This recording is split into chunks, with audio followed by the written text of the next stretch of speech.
दोस्तों आज लोकसभा के अंदर परिसीमन और महिला आरक्षण बिल को लेकर बहस देखने को मिली। अब आप ये सोच रहे हो कि ये बहस क्यों हो रही है? लकड़ी है ना ही कुछ है, कहाँ से खाना बनाएगा? दिमाग खराब किए हुए कह रहे अच्छा दिन आ रहा है, अच्छा दिन झाट आ रहा है। जी हाँ दोस्तों, बहस इसलिए हो रही है क्योंकि आज लोकसभा के अंदर 543 सीटें हैं। लोकसभा के अंदर परिसीमन के अलावा महिला आरक्षण जोड़ दिया गया है, तो ये सबसे बड़ा मुद्दा भी बन गया है। वहीं पर जिस तरीके से पंचायत चुनाव के अंदर 33% आरक्षण है, वहीं पर विधानसभा और लोकसभा के अंदर भी ये आरक्षण लागू करना चाहती है। और ये बिल पास होगा या नहीं होगा यह तो बाद की बात है दोस्तों, लेकिन ये सरकार कर क्यों रही है, सबसे बड़ा मुद्दा ये है। और आज कुछ सवाल भी बनते हैं, वो सवाल भी कन्फर्म पूछे जाएंगे। तो दोस्तों सबसे बड़ा सवाल तो ये है कि सरकार ये बिल लाने के पीछे कहानी क्या है। दोस्तों आपको याद होगा जब लोकसभा के चुनाव हुए थे तब दक्षिण राज्यों के अंदर सरकार का दबदबा कम हो गया था, आपको याद होगा।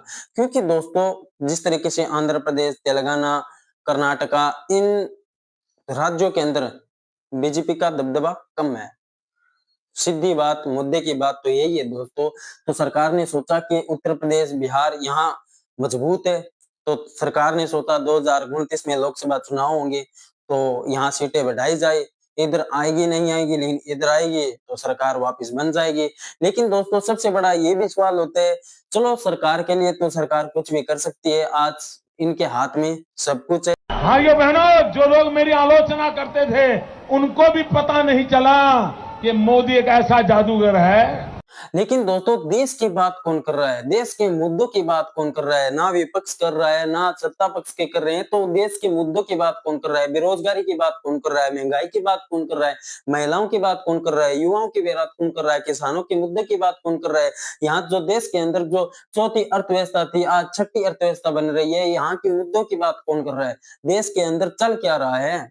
यहाँ कभी गैस सिलेंडर के लिए लाइन में खड़ा किया जा रहा है, कभी नोटबंदी के लाइन में खड़ा किया जा रहा है, यहाँ जनता को परेशान किया जा रहा है, या जनता के मुद्दों पर बहस नहीं चल रही। एक महिला आरक्षण, चलो बढ़िया बात है, होनी चाहिए बहस, लेकिन सरकार को यह भी सोचना चाहिए कि संसद के अंदर जिस तरीके से ये बहस चल रही है, उसी बहस के बीच कुछ तो ऐसा होना चाहिए कि मतलब देश के मुद्दों की बात हो, पर नहीं, महंगाई की बात तो हो ही नहीं रही है। प्रधानमंत्री महंगाई का मां बोलने के लिए तैयार नहीं है, महंगाई का मां बोलने के लिए तैयार नहीं है। इनका अहंकार इतना है, महंगाई के लिए एक शब्द बोलने को तैयार नहीं है। मरो तो मरो, आपका नसीब। दोस्तों जिस तरीके से हनुमान बेनीवाल ने आज कहा कि अगर महिलाओं का सम्मान ही करना है तो आपके पार्टी में जो नेता हैं रेपिस्ट है उनको अंदर डालो। आपके यहाँ तो ऐसे ऐसे रेपिस्ट बैठे निशिकांत जी, जिन्होंने पहलवान बेटियों तक को नहीं छोड़ा, और कौन से महिला आरक्षण की आप बात करो? गजब के आदमी को निकालते पार्टी से आप सब देखते। आज एक मिनट लास्ट सभापति जी, एपिस्टिन का जो मामला था उसमें तो आपके एक मंत्री का नाम आ गया था, मंत्री जी बैठे प्लीज, और ये बैठे हैं, बताओ आराम से। भास्कर बागरे जी, जरा सा भी वो नहीं दोस्तों, अब आप ये सोच रहे हो विपक्ष क्या करे। दोस्तों विपक्ष को तो ये समझ भी नहीं आ रहा है कि भारतीय जनता पार्टी कर क्या रही है। जी हाँ दोस्तों, ये मैं नहीं, अखिलेश यादव कह रही है। भारतीय जनता पार्टी को समझना मुश्किल है। भारतीय जनता पार्टी के फैसलों को समझना बहुत मुश्किल है। जब लोगों से ये कहा कि उनके एसआईआर होगी, वोट काटने का रोका जाएगा, तो वो एसआईआर के बहाने एनआरसी कर रहे थे। अगर मान लीजिए भविष्य में एनआरसी होती तो कौन से नए कागज मांगेंगे, कौन सी नई चीज आप मांगेंगे? तो यूपी में हम लोगों ने देखा एसआईआर के बहाने एनआरसी कर रहे थे। अब महिला आरक्षण के बहाने ये अपने मन मर्जी डिलिमिटेशन कर करके लोकसभाएं बनाना चाहते हैं, जिससे कभी हारे नहीं। ये जनता देख रही है।